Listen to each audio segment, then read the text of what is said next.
Thank you, Mr. Speaker.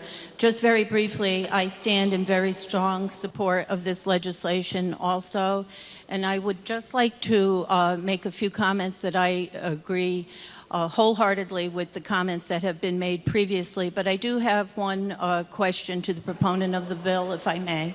Representative Tong, kindly prepare yourself for a question. Representative McCarty, you may proceed, madam. Thank you, Mr. Speaker. I was just concerned, today we heard a bit about determining the dominant aggressor in the bill, and if you could just please talk to us a little bit about the training, if there's any additional training that will take place within the police departments and also with the domestic violence centers. Thank you, Mr. Speaker. Representative Tong.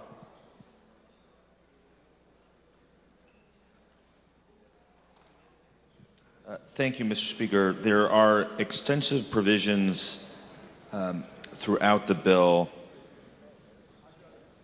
directing law enforcement, including the Police Officer Standards and Training Council, to develop standards around a model law enforcement policy on family violence generally, and to include in that training around dual arrests and the factors for determining a dominant aggressor in a family violence case.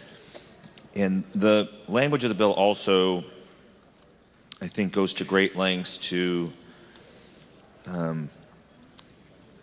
make clear that and adopt definitions around family violence and dominant aggressor, which is set forth at lines 30 through 32, so that we provide as much guidance as possible to law enforcement. But at the end of the day, I think the bill leaves it up to law enforcement, because they're the experts, to develop a training program and policies that best implement the directives contained in the bill. Through you.